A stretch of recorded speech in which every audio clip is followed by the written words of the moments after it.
Aquí estamos nuevamente, amigos y amigas televidentes. Recuerden suscribirse a nuestro canal de YouTube, Abigail Soto TV, para que siga creciendo, así como ustedes lo han llevado al nivel que tiene de miles y miles de seguidores. Estamos hablando con el licenciado Manolo Pichardo, alto dirigente de la Fuerza del Pueblo. Y yo tengo que reconocer, Manolo, y hacer un mea culpa, de que yo decía, bueno, se están concentrados, no están haciendo oposición, pero cuando yo veo la cantidad de líderes de la Fuerza del Pueblo que viene al programa, tengo que entender que sí están haciendo oposición.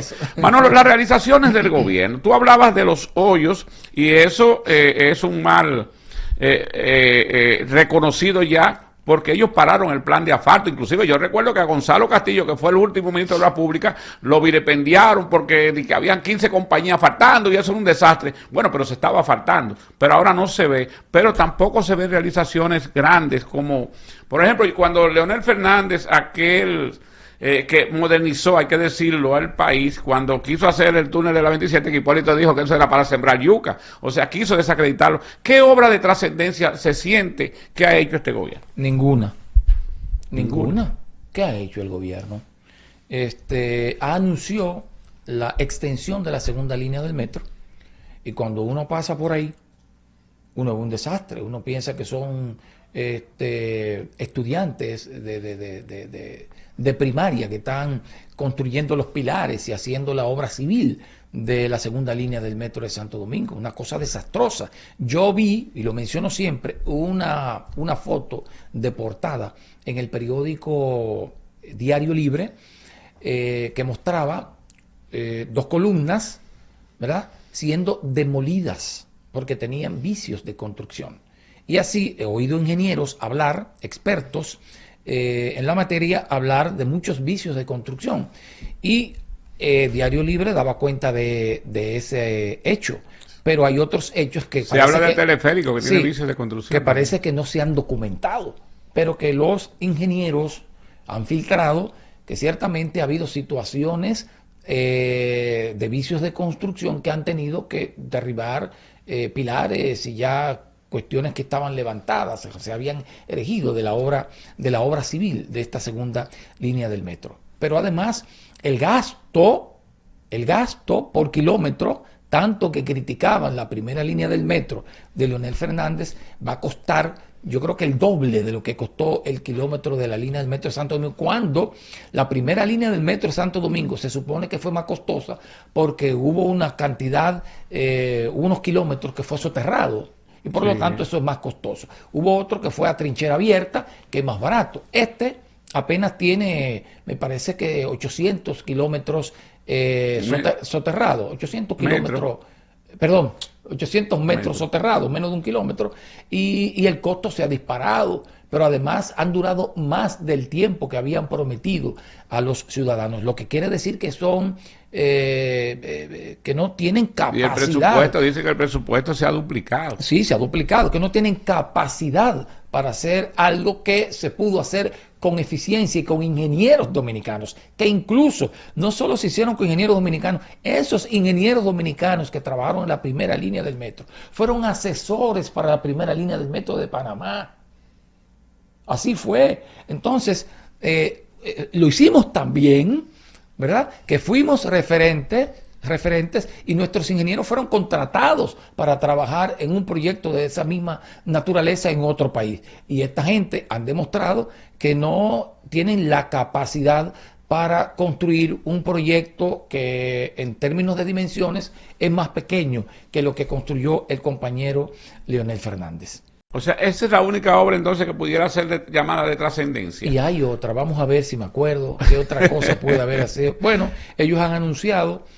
Ustedes cuestionaron, Manolo, hay que decirlo, que el dinero que se recibió de Aerodón, de Aeropuertos Dominicanos, y que fue consignado para una serie de obras, esas obras no se estaban realizando. No se han construido. ¿Han podido ustedes, después de esa denuncia, ver? Porque sí sé que la parte que tiene que ver con la Fuerzas Armadas y la parte que tiene que ver con la salida al sur, sí se está trabajando. Sí, ellos están trabajando en esa intersección de la Plaza de la Bandera, pero no le han explicado al país todavía en qué gastaron el dinero de Aerodón, porque no lo pueden explicar. Porque el tema es que ese dinero de Aeroonce... Quizás no lo han gastado, No, eso se gastó para comprar las elecciones. Porque todos los préstamos que ha cogido el gobierno Luis Abinader fueron para comprar las elecciones. Desde que se instaló ahí, ya él tenía programado comprar unas elecciones. Te pondré un ejemplo para que veas. Siempre lo pongo porque quiero que la gente fije este dato.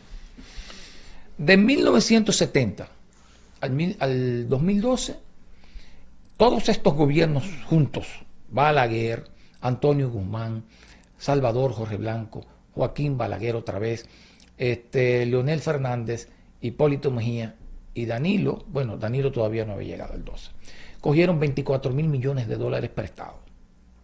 En menos de 3 años, Luis Abinader superó los 23.000 millones de dólares en préstamo. Ahora yo te diré, tuviste todo lo que hizo Balaguer, carreteras, viviendas, edificios, de todo, ¿verdad? Claro que sí. Con lo que cogió. Conectó el país, Balaguer conectó el país. Tuviste todo lo que hizo Leonel Fernández, modernizó. Balaguer lo conectó, pero Leonel lo modernizó. No, e hizo carreteras también. Por ejemplo, la carretera que va al este, la hizo la Leonel circunvalación. Fernández. La circunvalación, no, la carretera entera, la autovía El Coral. La autovía El Coral, la de Samaná, túneles elevados, metro de Santo Domingo, en fin. ¿Con cuánto? Con 12.000 millones de dólares. Este señor cogió más de 24.000 millones de dólares y no ha hecho nada. Había tomado 24.000 millones de dólares antes de cumplir los 4 años, pero la carrera de préstamos ha seguido. Sí. Entonces se dice, no tengo el dato seguro, de que ha cogido más de 40.000 millones de dólares. Ayer hoy escuchaba yo a un economista decir lo siguiente: para dolarizar la economía de Argentina, Milei dijo que se necesitaban 40.000 millones de dólares. Estamos hablando de una mega economía frente a nosotros. Yo oía a esta persona que decía un país cuasi continental, ¿verdad? Bueno, necesitaba 40.000 millones de dólares para dolarizar la economía argentina. Bueno, pero este señor ha cogido 45.000 millones de dólares y somos una economía pequeñita. Y seguimos ¿verdad? En peso. Entonces, ¿cómo se explica? ¿Dónde está el dinero? No se han invertido. ¿Dónde está metido? Comprando las elecciones. Y entonces eso no augura que las elecciones que vienen puedan ser compradas nuevamente y que ustedes hayan perdido el tiempo haciendo campaña y orientando al pueblo dominicano, porque desde ya esa orientación que hay y con esos conocimientos para ganar elecciones como ustedes plantean, pues no van a salir del poder fácilmente, Manolo. El problema es que el endeudamiento ha sido tan alto que nosotros ya tenemos, ojalá y no me equivoque, un 70% del PIB en deuda. Eso es mucho. O sea, entonces, tú proyectas que no vamos a poder coger todo el dinero que se cogió. Pero no, es que esto va a estallar, porque ya está estallando. Es que ya estamos frente a una crisis. Es que de ese endeudamiento ya estamos pagando compromisos de esa deuda. Y ya está comprometiendo esa deuda el presupuesto nacional, que por demás es un presupuesto mal estructurado, porque se está en el presupuesto nacional se está disponiendo de un 85% para gasto corriente, o sea, para pagar salario, para comprar pistacho, para comprar vino español, ¿verdad? Y entonces apenas... Y para grandes alquileres. Hay grandes alquileres y apenas un 15% para gasto de capital. Entonces, ese es el ¿cómo te digo? Lo que está planteando este gobierno frente a la República Dominicana. Un país se puede desarrollar con un presupuesto estructurado de esa manera. ¿Es posible desarrollar un país? No es posible, porque tú estás echando el dinero en un zafacón.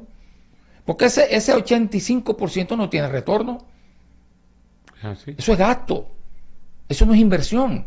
Entonces, frente a esa situación, frente al endeudamiento, frente a compromiso de deuda, ¿tú crees que sea posible que ellos puedan repetir lo que hicieron en este pasado proceso? Seguir tomando prestado para comprar unas elecciones.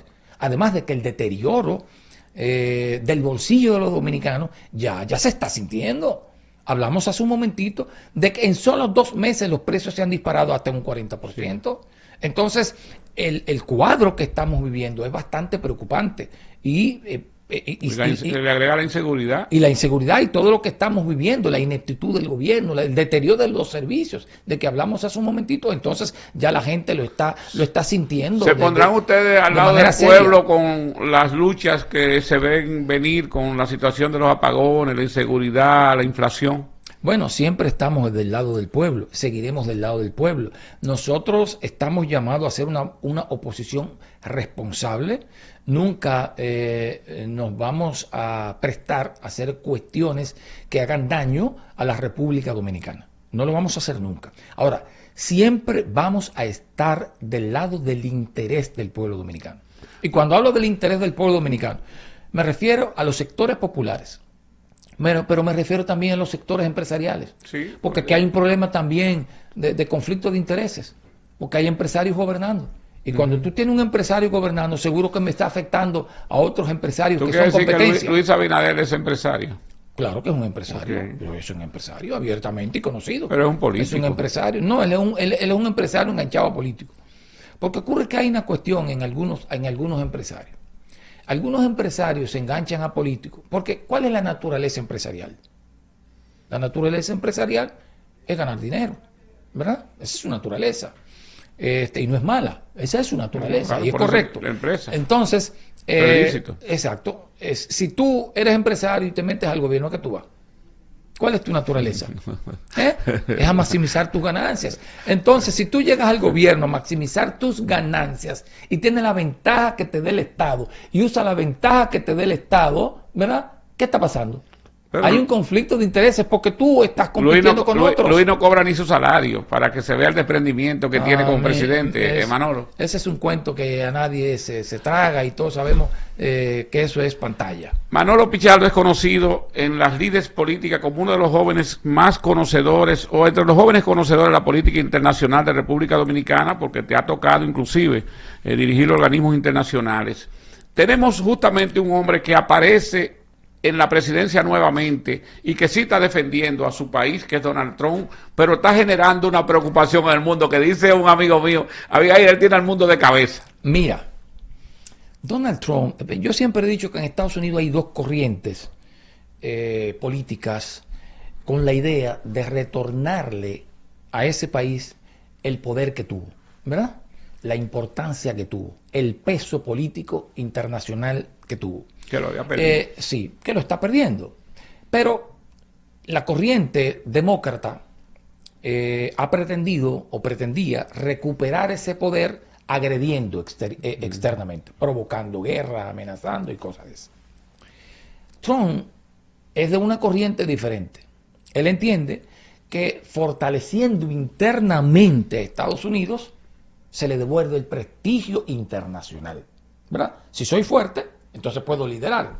Si soy débil, no lidero nada. Cierto. Entonces, partiendo de ese razonamiento, él ha acometido una serie de políticas, sin embargo, bastante disruptivas en el plano de la política exterior de los Estados Unidos. ¿Por qué disruptiva? Porque ha chocado incluso con los aliados tradicionales de Estados Unidos. Ha chocado con Europa, amenazándole con aranceles. Ha chocado con Canadá, un aliado tradicional, no solo amenazándole con aranceles, sino planteando que pudiera ser el Estado 51 de los Estados Unidos. Ha amenazado Groenlandia, y cuando estoy hablando de sus aliados, estoy hablando de aliados que son o del G7 o que son de la OTAN, una alianza política económica por un lado, que es el G7, y una alianza militar por el otro lado, que es la OTAN. Entonces se ha peleado con eso, pero también se ha ido peleando con los enemigos tradicionales, con sus competidores, con los competidores tradicionales de Estados Unidos, por ejemplo con China. Aunque en principio estaba como medio peleándose con Trump, han decidido ponerse de acuerdo, sí. Porque el presidente Putin se resistió a la propuesta que inicialmente hizo Trump para terminar con la guerra en Ucrania, y finalmente se han terminado entendiendo. Y eso ha dejado colgado en la nada a Europa y ha dejado colgado de la nada a Zelensky. Y esto está planteando un nuevo orden mundial. Un nuevo orden mundial en el que Trump parece haber reconocido que ya no es posible que Estados Unidos mantenga la hegemonía mundial, y lo que yo veo que se está planteando es crear tres polos de poder. Un área de influencia para los Estados Unidos que respete China y que respete Rusia, un área de influencia para China que respeten estos dos y un área de influencia para Rusia que respeten China y que respete los Estados Unidos. Entonces, bueno, vamos a respetarnos nuestras áreas de influencia, vamos a convivir porque ya no es posible que haya un país hegemón. Vamos a ver cómo nosotros logramos la gobernanza global poniéndonos de acuerdo. Por esa razón, ya se dice que Trump ha ordenado desbloquear los recursos que estaban bloqueados para Rusia, y han dejado enganchada a Europa, y ya he escuchado que próximamente Putin va a Beijing y Xi Jinping iría a Moscú, ¿verdad?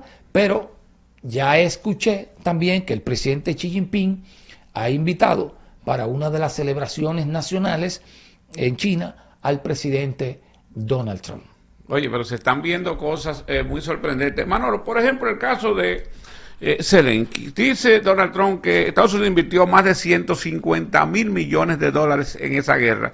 Él dice que desaparecieron 75 mil, porque él ha recibido solo 75 mil. Pero el problema no es lo que se ha perdido. El problema es que a él lo dejan ahora mismo, o sea, en el aire y con amenazas de que si no cede a lo que plantea Donald Trump va a desaparecer. Inclusive él dice que Donald Trump quiere la mitad de la riqueza que tiene. Bueno, Donald Trump ha planteado abiertamente una colonización de Ucrania, es colonizarlo. Pero también amenaza al Canadá con eso. Y amenaza al Canadá con que se integre también a los Estados Unidos. Sí, Estado 51. Amenaza a México con cambiar el nombre hasta el Golfo de México. Pero eso, mira, eso son cosas que a la larga no se podrán hacer. No se podrán hacer. ¿Tú crees que echará para atrás algunas decisiones? No, mira qué es lo que pasa. Yo lo digo y lo he repetido en varios programas. Es importante. El político es él y su entorno. Tú puedes tener un deseo, pero tu realidad y la coyuntura no te lo permite a veces, ¿verdad? Entonces, Trump hará lo que le permita la realidad política, la realidad material, ¿verdad? Eso es lo que determinará lo que él pueda hacer. ¿Por qué? Porque Estados Unidos ya no es el país hegemón que dicta las agendas que se deben llevar. Pero él quiere llevarlo ahí nuevamente. Pero ya él tiene que compartirlo, porque el hecho de que él esté sentado negociando con Rusia, ya él dice, bueno, yo tengo que admitir que yo tengo un poder con que tengo que sentarme a hablar. Y el hecho de que haya suavizado las sanciones originales a China, que hablaba de un 100%, y le puso un 10%, una cosa simbólica, como para no quedar mal, está reconociendo, no, yo tengo que sentarme a negociar con estos dos colosos, porque ya yo no estoy solo en el mundo. Y entonces, estos dos colosos, más yo, más los Estados Unidos, tenemos que ver cómo es que vamos a manejar la gobernabilidad. Pero tendremos menos guerra, porque Donald Trump es más comerciante, más empresario que guerrero. Sí, pero además, si hay un respeto de las áreas de influencias de estos países, habrá menos guerra, porque hay un respeto por las áreas de influencia. ¿Quién queda en el aire? Queda en el aire Europa. Habría que ver cuál sería la reacción de Europa. En este momento. Europa está, diríamos, descomponiéndose en términos económicos con una contracción terrible, una desindustrialización bastante grave y un problema que no es siquiera coyuntural, es estructural. La guerra en Ucrania ha desbancado la economía europea y sobre todo la economía de Alemania, porque Alemania se desarrolló sobre la base de combustible barato ruso y ahora está comprando combustible un 40 y un 60% más caro a otros países, e incluso el propio combustible ruso de manera triangulada la está comprando más caro. Entonces eso es una situación bastante difícil para Europa, que ya está, como yo digo, como una chichigua cuando tú le cortas el hilo. Vamos a hacer un cambio ecléctico, Manuel, porque nos quedan 2 minutos y yo quiero que tú me hables qué significa Donald Trump, qué significamos nosotros para Donald Trump o para el establishment norteamericano en estos momentos. Bueno, yo creo que nosotros somos un punto importante. Han venido a valorizarnos la tierra rara. Geoestratégicamente. ¿Por qué? Porque Estados Unidos le dio la espalda a América Latina de hace mucho tiempo. Y América Latina empezó a buscar su propio destino. De hecho, hoy cuando tú ves el mapa del 2000 y ves el mapa de hoy, en azul y rojo. O sea, la comercialización de Estados Unidos en América era completamente azul, América, en 2000. Y ahora cuando tú ves el mapa de América Latina es completamente rojo en términos de comercio, de intercambio comercial con China. Entonces, Estados Unidos necesita un respiro. Y República Dominicana y el presidente Luis Abinader le ha dado un respiro, ¿verdad? Ese viaje que hizo a Guyana no es un viaje casual, no, ni tiene que ver con una iniciativa del gobierno. No estaba agendado. No tiene que ver con una iniciativa del gobierno dominicano y el gobierno guyanés. Eso tiene que ver, a mi modo de ver, y luego yo desarrollaré esta idea posteriormente, con intereses de Estados Unidos. Aquí ellos nos valorizaron porque ellos vinieron a decirnos, mire, ustedes son multimillonarios, ustedes tienen más tierra rara que todas partes del mundo y esto es muy caro. Esto convendría a República Dominicana la explotación. ¿Y en qué tiempo, Manolo? Bueno, es 30 segundos lo que nos queda. Bueno, yo pienso que eso debe manejarse con mucha transparencia. Yo creo que los recursos naturales debe manejarlo el Estado partiendo del consenso de los líderes de la República Dominicana, de los partidos políticos, de los líderes empresariales, de los líderes sociales, porque es un patrimonio del pueblo dominicano y eso tiene que manejarse con transparencia y nosotros no sabemos absolutamente nada sobre lo que se habló en esas reuniones sobre el tema de estas tierras raras. Bueno, Manolo, muchísimas gracias por tú sacarle este tiempo, que para ti es bastante largo porque tienes muchos compromisos, pero nosotros y los televidentes te lo agradecen porque sabemos que aportas cada vez que vienes al programa conocimiento de la realidad nacional y de la realidad internacional. Así que muchas gracias de verdad y un saludo muy especial a todos los dirigentes de la Fuerza del Pueblo. Así es, gracias. Amigos televidentes, gracias. Hoy estuvimos conversando con el licenciado Manolo Pichardo. Mañana tendremos una entrevista a RILAP, porque mañana viene Domingo Bautista. Hasta mañana. Están ustedes, amigos, amigas, esto es Al Detalle, aquí en Teleradio América, Canal 20, también en nuestra frecuencia en Facebook, en Instagram, nuestro canal de YouTube, Abigail Soto TV. Suscríbase para que los miles de seguidores que tenemos sigan creciendo y usted reciba las notificaciones a través de ese canal. Recuerde que estamos de 4 a 5 de la tarde todos los días, de lunes a viernes, para que usted sepa lo que acontece en República Dominicana y el resto del mundo. Claro está. A nivel noticioso, hoy tenemos a uno de los jóvenes, un intelectual de la política, uno de los hombres que la practica, que la ejerce con dignidad, licenciado Manolo Pichardo, quien es un miembro de la dirección política y secretario de Asuntos Internacionales de la Fuerza del Pueblo. Imagínese usted qué plato fuerte tenemos en la tarde de hoy para saber lo que está pasando en el país, pero vamos a comenzar por la parte interna, Manolo, dándote la bienvenida, agradeciéndote que saques tiempo del trabajo que ustedes están activamente realizando en la Fuerza del Pueblo con el Congreso Franklin Almeida Rancier y luego con el Manolo Tavares Justo, que vengas al programa. Quisiera saber cómo va el PLD en ese proceso interno. La Fuerza del Pueblo. Fuerza del Pueblo, perdón. Pero sí, tú sabes que tenemos cierta... La inercia, sí. Bueno, sí. Muchas gracias por invitarme. Para mí es un honor siempre conversar contigo. Ya hablabas de que estamos inmersos en el Congreso, ¿verdad? Sí. Ya hemos terminado la primera parte de este Congreso. Esta primera parte del Congreso Franklin Almeida Rancier, de lo que se trataba era de discutir los temas que definen la vida interna del partido en 21 mesas temáticas. Estas mesas temáticas, cada una se reunió, hubo allí propuestas, se inscribió todo el que quiso en las mesas temáticas, tú te podías inscribir en todas las mesas temáticas, y bueno, y allí hubo un debate riquísimo sobre los diferentes temas. Por ejemplo, te diré, había una mesa temática de estatutos, y ahí en estatutos se discutieron esos temas, además de lo que es la filosofía de nuestra organización política. Hubo una mesa de política nacional, una mesa de política internacional, partido, sociedad, en fin, 21 mesas. Y en esa primera etapa discutimos en esas mesas, se sometieron a votación las propuestas que allí se llevaron. Luego de terminado ese proceso, entonces hubo una plenaria que terminó antier, ¿verdad? El día 18, en donde todas esas votaciones de las mesas se presentaron a una plataforma y estaban habilitados 75,000 presidentes de direcciones de base. Votó cerca del 80% de los compañeros que estaban habilitados para votar. Antes de este proceso de votación, en esa primera parte del Congreso, también hubo una especie como de auditoría del padrón, ¿verdad? Okay. En esa auditoría lo que pretendíamos era definir cuáles presidentes de direcciones de base seguían en el partido. Porque tú sabes, Abigail, que luego de los procesos, cuando un partido no alcanza el poder, mucha gente se va. Siempre es así. Algunos cogen vacaciones. Yo recuerdo que... Uno se va definitivo, pero otros cogen vacaciones. Recuerdo en el partido donde milité antes que siempre ocurría eso después de un proceso electoral, cuando no se ganaba. Y para sorpresa nuestra, más del 96% de los presidentes de direcciones de bases estaban ahí. Hay entusiasmo. ¿Verdad? Exacto. Entonces, esos mismos presidentes de dirección de base fueron los que fueron habilitados para votar por las propuestas que se hicieron en la mesa temática en este pleno del Congreso.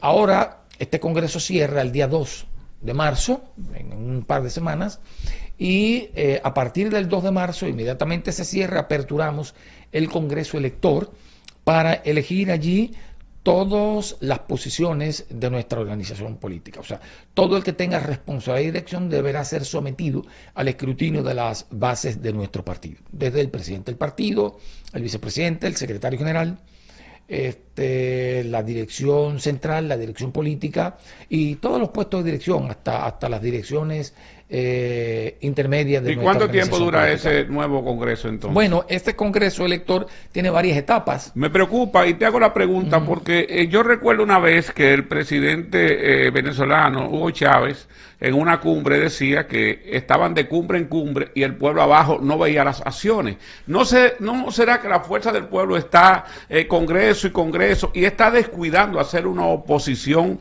que el país necesita y merece de la organización política que quedó en segundo lugar en este proceso pasado?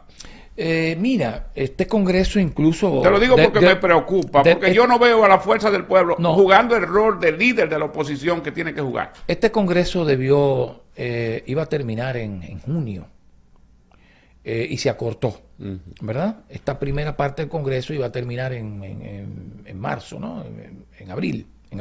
Y en abril se iba a aperturar el Congreso Elector. Se redujo bastante porque, bueno, la población está pidiendo, el pueblo dominicano está pidiendo que salgamos en su defensa.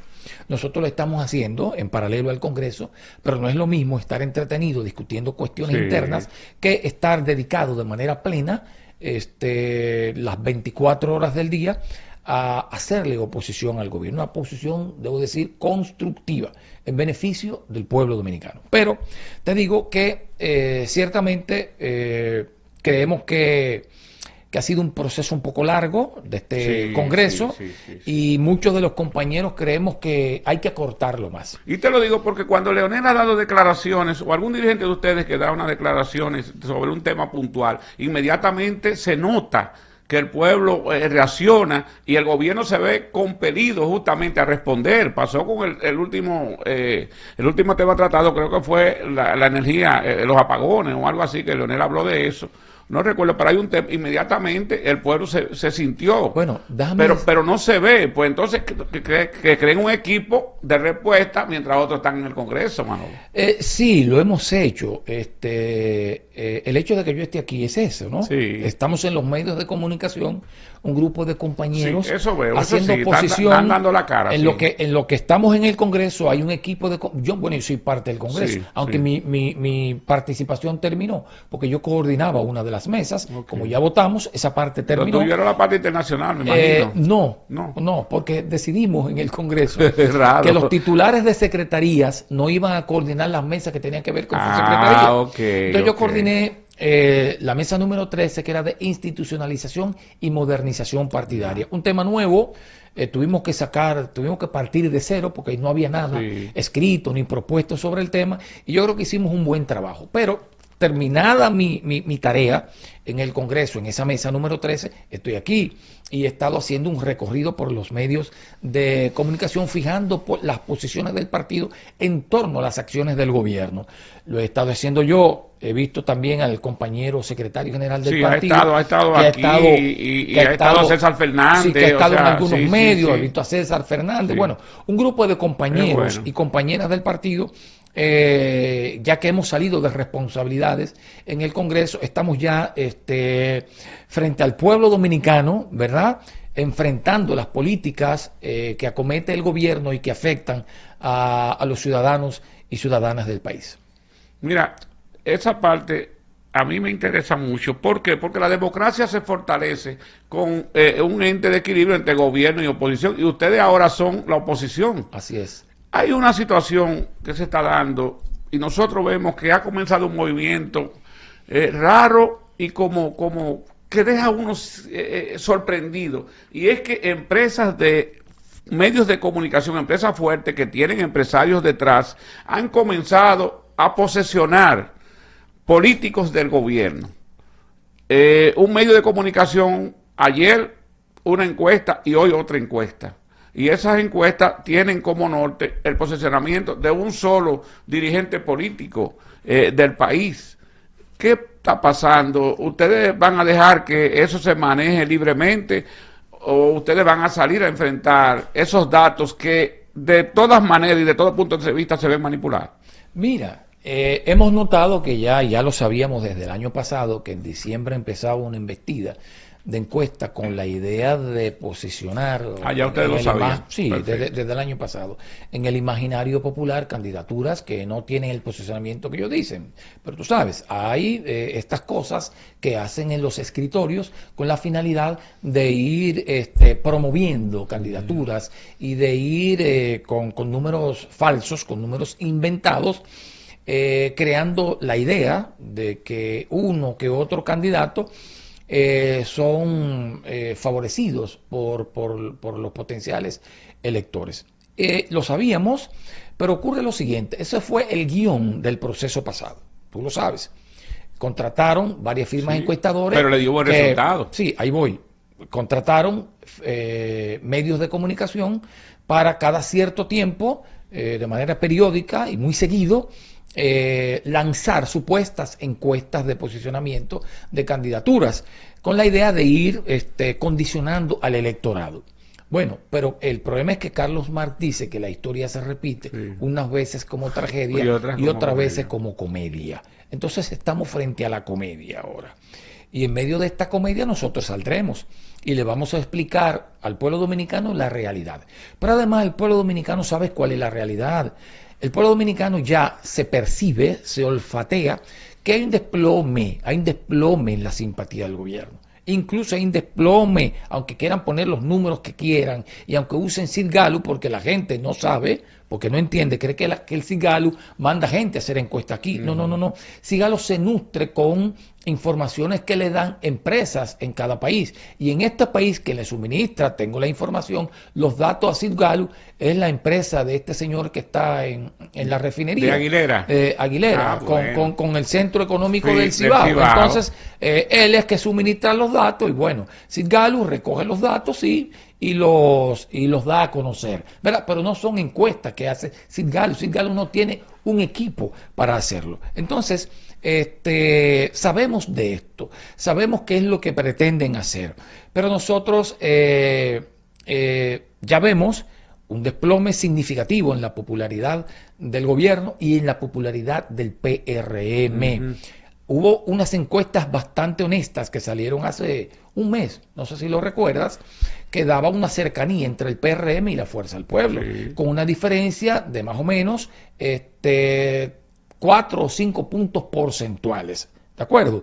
Y con una diferencia entre Leonel Fernández y los otros candidatos también bastante reducida. Ahora nosotros vemos este invento que sabemos cuál es el propósito y empezaron desde temprano, no están dejando descansar al pueblo dominicano, a la población que se hastía, que se cansa, que quiere otra cosa, que quiere un momento de respiro, ¿verdad? Pero a esta gente no les importa, quieren madrugarnos, quieren avanzar temprano, quieren sorprender a la población con una estrategia que tiene como finalidad tener un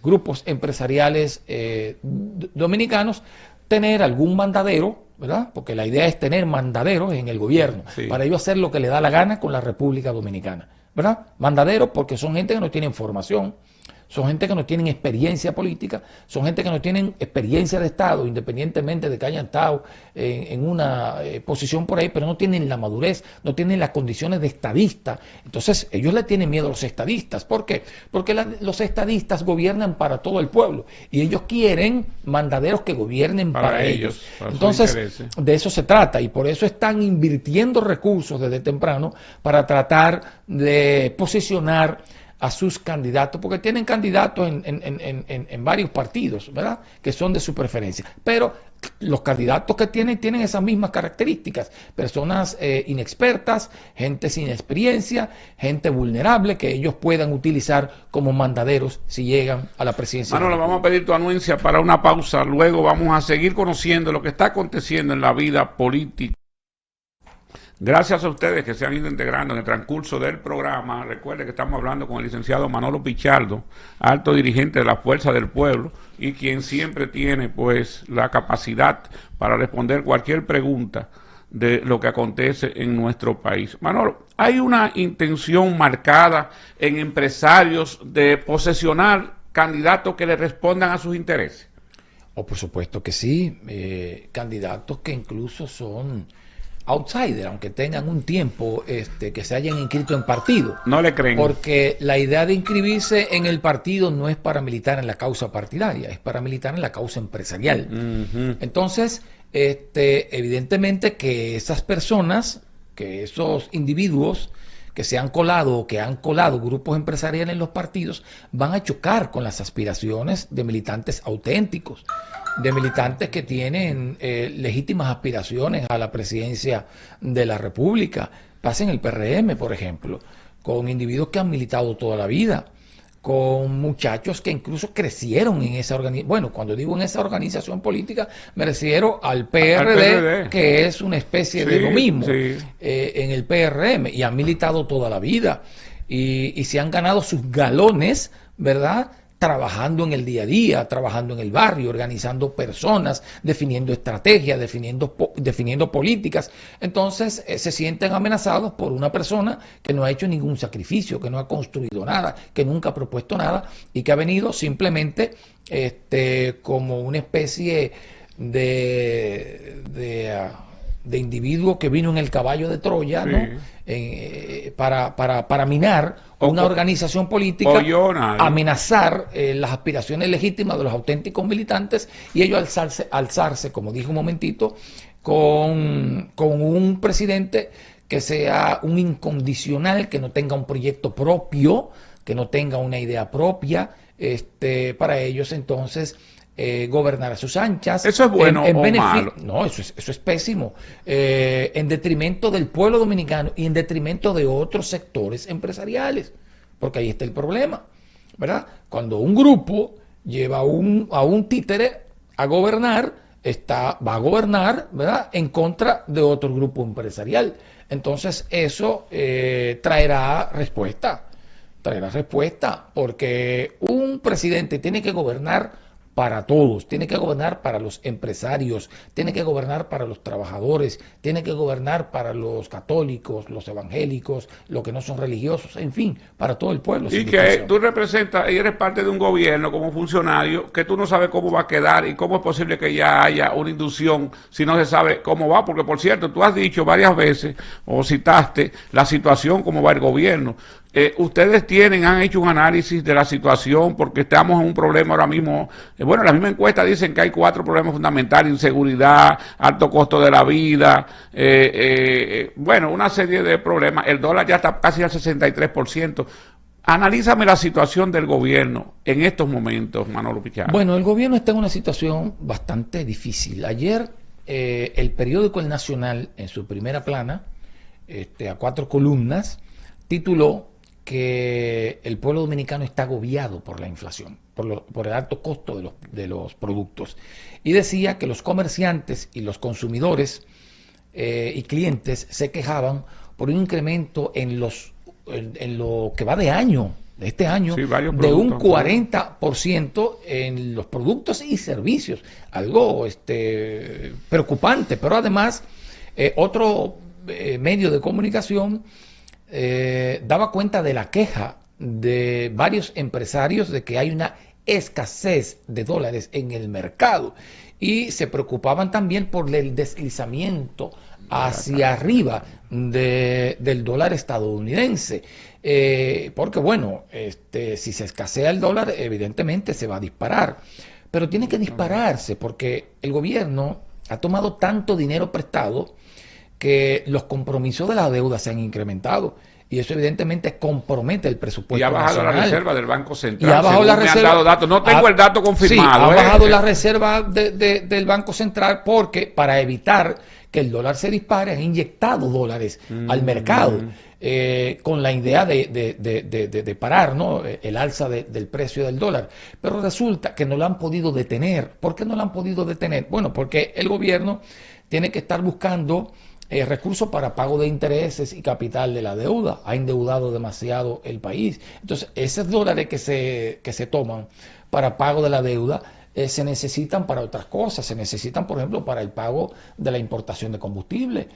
Yo sospecho que la crisis que hubo recientemente con el tema del gas propano era que no había dinero para pagar, que no había dólares para pagar. Ustedes también plantearon que los apagones eran económicos. Y sospechamos que los apagones son financieros, porque ante la escasez de dólares, ¿verdad?, con estos pagos exagerados de compromiso de deuda, entonces no hay dinero para comprar combustible para las plantas, no hay dinero para comprar gas propano, y bueno, y ya vemos que hay un nerviosismo en la República Dominicana, en el comercio, y mucha gente, por temor a que se fortalezca demasiado el dólar, que trae como consecuencia un debilitamiento de la moneda nacional, del peso dominicano, claro, están ahora cambiando sus ahorros para dólares. Entonces se están buscando dólares en el mercado y abriendo cuentas en dólares. Y eso evidentemente es demanda, y ante la demanda de un producto, tú sabes que se dispara.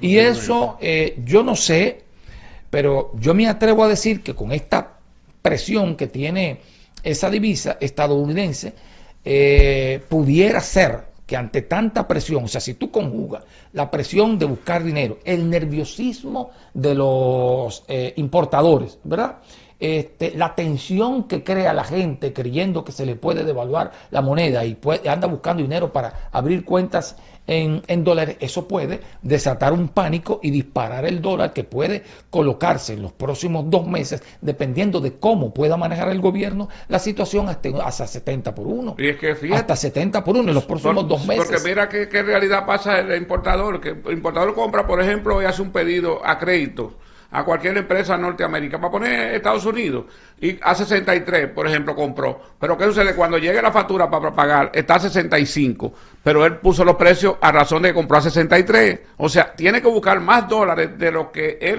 para pagar. Sí, por supuesto, y eso va en detrimento de la empresa. Ese es el tema. Y los precios los paga el pueblo dominicano. Ese es el tema. Tiene que buscar más pesos para comprar obligatoriamente. ¿Entiendes? Entonces, eso es una situación difícil, pero además, los poquitos dólares que están entrando, porque fíjate tú, nos estamos endeudando, deuda y deuda y deuda, pero nuestras exportaciones no se incrementan para generar divisas.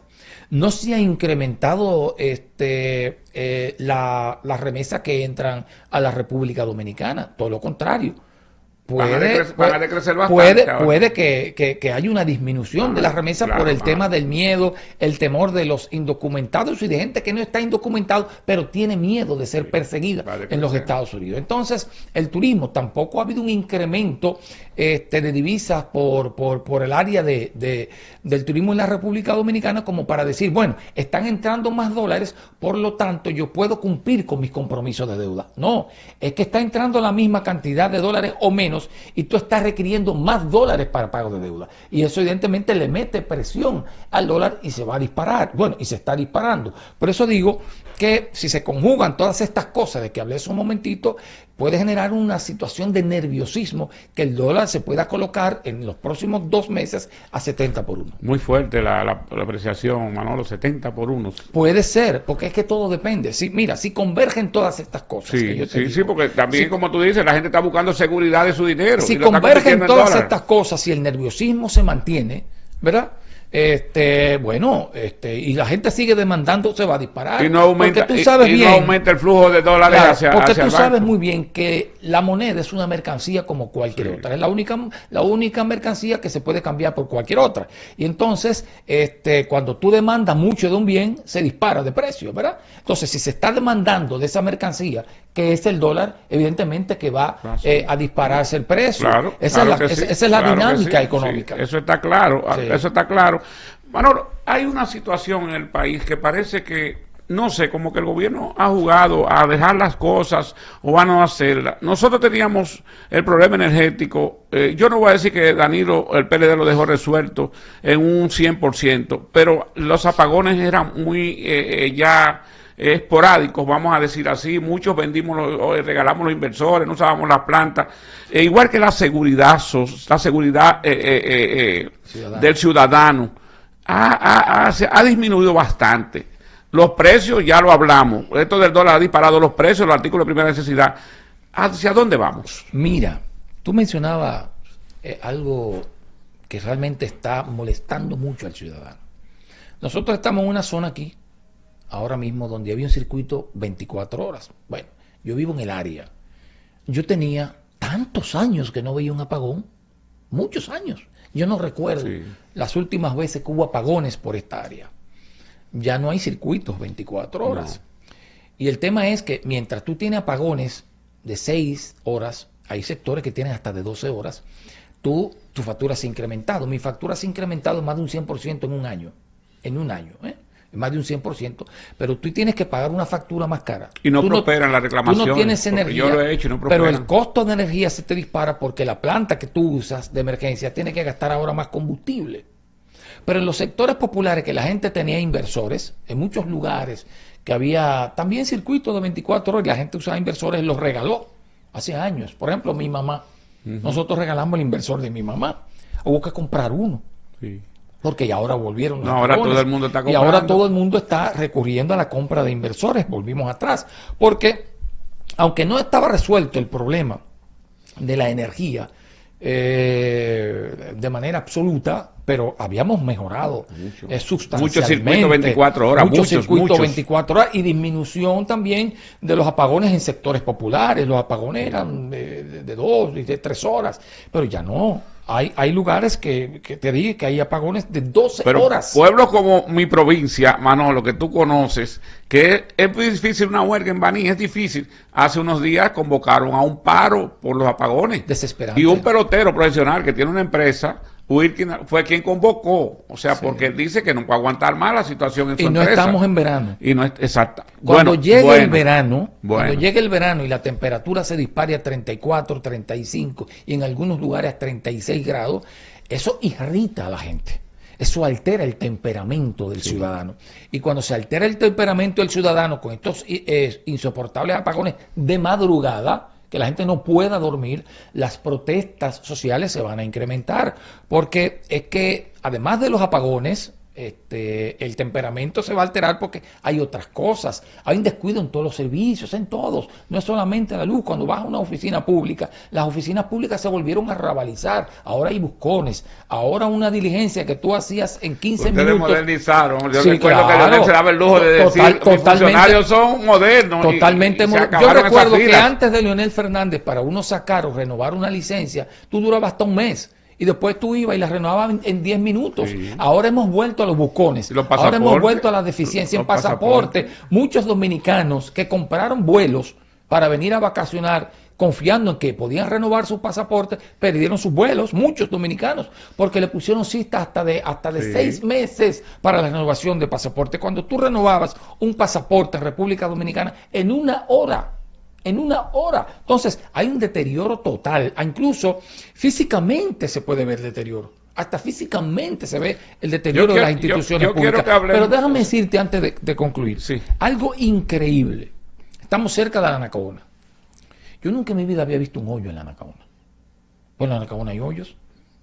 Es difícil verlo, yo tengo años caminando porque voy a mirar el paso por la Anacaona. En la Anacaona hay hoyos, pero hay hoyos en las carreteras. Hay hoyos en los sectores, diríamos, de clase media alta, en Naco, en Piantini, hoyos en las calles interiores, y hay hoyos en los barrios, que ni decir. Hacía mucho que no había hoyos ni siquiera en los barrios, porque había un programa permanente de asfaltado, que recuerdo yo que lo empezó Leonel Fernández en el 1996, más o menos lo descuidó Hipólito, pero siguió asfaltando en algunos lugares. Danilo lo continuó, pero ahora se deterioró, ahora esos programas lo pararon. Entonces es un deterioro en todo el metro, que te quiero poner algunos No, pero yo quiero que tú me hagas una paradita ahí, porque tenemos una última pausa, hermano, con tu anuencia la vamos a hacer, para luego hablar de las realizaciones del gobierno. Muy bien. Pausamos.